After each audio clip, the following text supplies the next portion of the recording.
तो दोस्तों ऐसे कितने लोग हैं जो अपने घर वालों के तानों से तंग आ चुके हैं और उनके पास कोई रास्ता नहीं बचा है। आज बहुत सारे लोगों के सवाल पर ये वीडियो बना रही हूँ। मुझे बहुत सारे लोगों ने मैसेज किया है कि दीदी हम अपने घर वालों के तानों से या बाहर वालों के तानों से हम तंग आ चुके हैं, टूट चुके हैं, थक गए। अब हमारे पास कोई भी रास्ता नहीं है इससे बाहर निकलने का। बहुत दुखी हूँ, बहुत डिप्रेशन में हूँ और अब ऐसे हालत में क्या करें।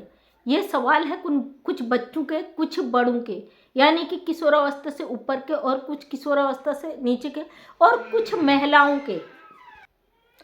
अगर आप तानों से तंग आ चुके हो, आपको सोचने समझने की ताकत खत्म हो चुकी है, आप बहुत ज़्यादा दुखी हो चुके हो, तो सबसे पहले अपने आप को उस जीरो पे लाओ, उस लेवल पे लाओ।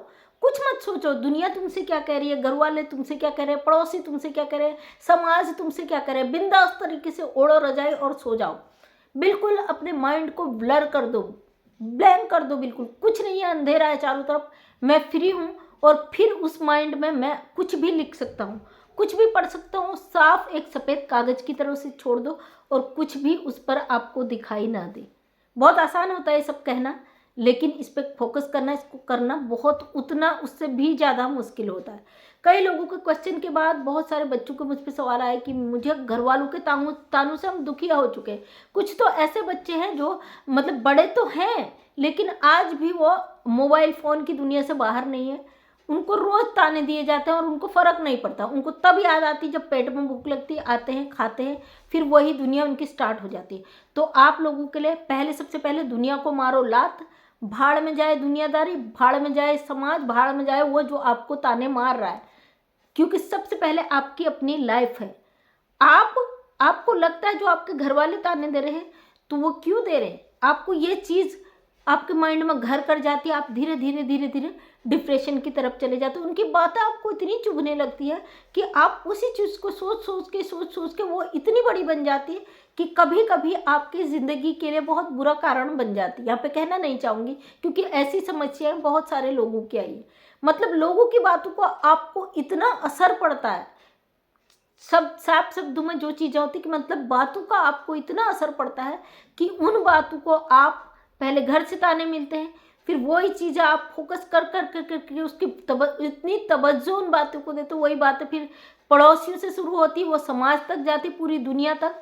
आप एक बुरा कैरेक्टर लेकर बैठ जाते हो। आपको जो जज कर लिया लोगों ने, आपने उनको जज बनने का मौका दे दिया कि भाई आप मेरे जज हो, आपने मुझे जज कर लिया, यानी कि मैं एक गलत व्यक्ति हूँ, मैं गलत इंसान हूँ और आपने मुझे जज कर लिया। आप जज हो और आपने मेरा फैसला कर लिया है। आप अपने को मुजरिम बना के उस कटघरे पर रख कर बैठ गए हो। अब आपका दिमाग काम नहीं कर रहा है कि मैं लोगों के तानों से कैसे निकलूं। अब आपके पास कोई भी रास्ता नहीं बचता है। आप पागल हो जाते हो, आप डिप्रेशन की स्थिति में चले जाते हो, आपको ट्रीटमेंट की ज़रूरत पड़ती है। अब इन सब चीज़ों में गौर से सुनिएगा, इन सब चीज़ों में नुकसान किसका हुआ?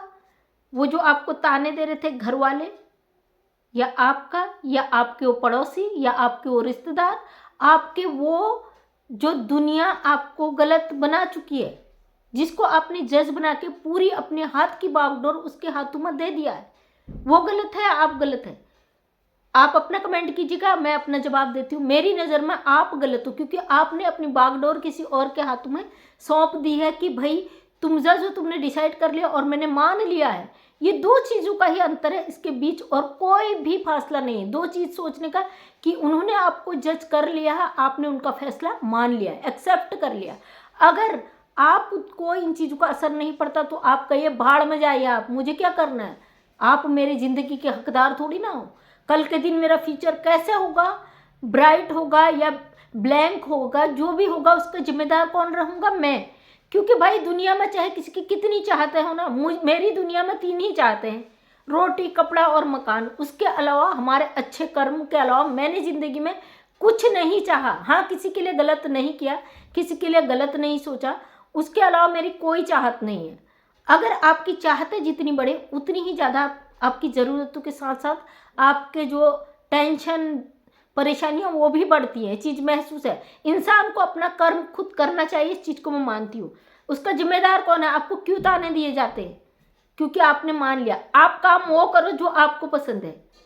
आप 10 जगह दिमाग दौड़ाओगे, 10 लोगों की बातों को सुनोगे, 10 चीज़ों पे फोकस करोगे, माइंड डाइवर्ट आपका हो रहा है, डिप्रेशन में आप जा रहे हो, परेशान आप जा रहे हो। अगले बंदे का कुछ नहीं जा रहा, वो मज़ा है, मज़े में, एंजॉय में है। हाँ, घर वालों को थोड़ा बहुत फर्क पड़ता है क्योंकि वो आपके फ्यूचर के लिए टेंशन में रहते हैं, आपके फ्यूचर के लिए दुखी रहते हैं, क्योंकि आपकी एज हो चुकी है पढ़ाई की, आपको कोई फर्क नहीं पड़ता, आपको रोज़ ताने मिलते हैं। पढ़ाई बच्चे के लिए सबसे बड़ा प्लेटफॉर्म है। अगर आप पढ़ाई नहीं करते हो तो आपकी ज़िंदगी कल के दिन क्या हो सकती है, इतनी सोच समझ आपके अंदर होनी चाहिए। वो जब आप खुद नहीं सोचोगे, दूसरा आपको कब तक याद कराएगा, बताइए। आज आप बच्चे हो, अभी घर वाले आपको ताने दे रहे हैं, कल के दिन आपको खुद ही फोकस करना है। चाहे ज़िंदगी में आप किसी का अच्छा बुरा करो ना करो, लेकिन अपना तो आपको ही करना है ना, अपना पेट तो आपको भरना ही। इतना तो आपको समझ होनी चाहिए कि आज पढ़ाई करूँगा, कल मैं कुछ जॉब करूँगा, परसों मैं वहाँ पे सेटल होऊंगा। अपना एक ही लक्ष्य बनाइए, 10 जगह मत सोचिए, लोगों के तानों की मत सोचिए। अगर आप बच्चे हो तो आपको सिर्फ एक चीज़ पे फोकस करना है, मुझे पढ़ना है। अगर आप घर के अंदर पढ़ाई कर रहे हो, अपना टाइम टेबल कंप्लीट कर रहे हो और पेरेंट्स को मौका नहीं दे रहे हो कि वो आपको ताने मारे, तो आप काहे को आपको ताने मारेंगे। वो मौके आपने खुद दिए हैं और फिर आपने उनको जज करने का फैसला दिया है। मैं तो पेरेंट्स से भी कहती हूँ, भाई ज़रूरी नहीं है आपके 2 4 5 बच्चे हैं तो सब बराबर हो। अगर एक बच्चा ब्रिलियंट है, दूसरा लो भी होता है। मेरे भी है, मेरे 2 बच्चे अच्छे हैं, एक बच्ची मेरी पढ़ाई में कमज़ोर है, लेकिन उसका फोकस कहीं और है। ज़रूरी नहीं है जिस चीज़ में वो कमज़ोर हो दूसरी चीज़ में भी वो कमज़ोर हो। हर इंसान के अंदर जो एबिलिटी होती है उसमें से एक चीज़ में वो आगे होता है और कई चीज़ों में पीछे होता है। जो आप बनाना चाहते हो वही वो बने, ज़रूरी नहीं है। बच्चा जो बनना चाहता है, जो प्लेटफॉर्म वो चुनना चाहता है, उसको उसके तरीके से करने दो ना। कल के दिन आप तो रहोगे नहीं उसके साथ, करना उसको अपनी मर्जी है, लेकिन वो जिंदगी भर आपके दिए हुए तानों से, जिस रास्ते पे आपकी वजह से वो जा रहा है, उसको कोसता रहेगा कि मेरी ये इच्छा थी वो पूरी नहीं हो पाई। आप बच्चे से पूछिए हमेशा कि वो क्या करना चाहता है, आप अपनी इच्छा मत थोपिए। मान लीजिए आपका बेटा सिंगर बनना चाहता है या एक्टर बनना चाहता है या कुछ ऐसी चीज़ करना चाहता है जो उसकी खुद की इच्छा है।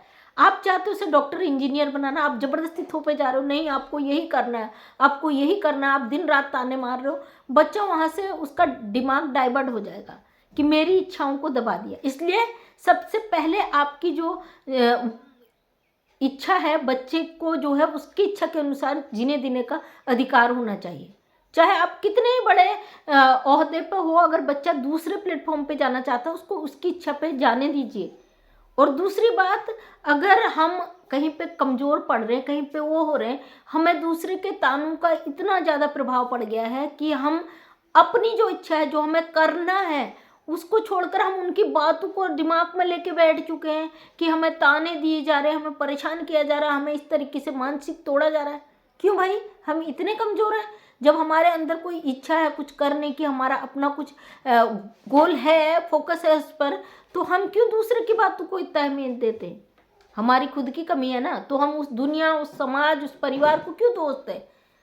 कल के दिन हम कुछ करें ना करें, अपना पेट हम जरूर भरेंगे, उसके लिए हमें तैयार रहना है। बकाया इच्छाएं इंसान की कभी खत्म नहीं होती है। ये तृष्टि गुण जो मनुष्य के अंदर है वो कभी खत्म नहीं होता, वो बढ़ता ही जाता है। अगर आज आपके पास 10 रुपया आया, कल आपको लगेगा कि 100 रुपया हो। अगर वो 100 आ जाएगा तो भी आपकी इच्छा नहीं भरेगी, आपकी हज़ारों की इच्छा हो जाएगी। अगर 1000 आपके पास आ गया, आपकी इच्छा बढ़ेगी कि मेरे पास लाखों हो, फिर लाखों के बाद करोड़ों। ये तृष्टि गुण कभी मनुष्य का खत्म नहीं हुआ है, इसके अंदर आप घुसकर मत रहिए। हाँ, अगर आप कुछ कमा रहे हो, आप कल के लिए उस पर थोड़ा सा बढ़ोतरी करिए। जितने आपके खर्च हैं उसे थोड़ा सा कम करिए, जितनी आपकी इनकम है उससे खर्चों को हमेशा नीचे रखिए। अगर आपने खर्च ऊपर रख लिए कि चलो अगले महीने मैनेज करेंगे, इस महीने हमें ये करना है, तो आप कभी भी डिप्रेशन, टेंशन से नहीं निकल पाओगे।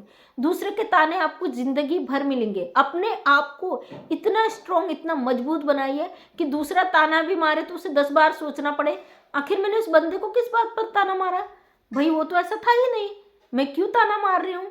तो उसको अपने आप पर सोचने पर वो मजबूर हो जाए कि मैं क्यों मार रहा हूँ।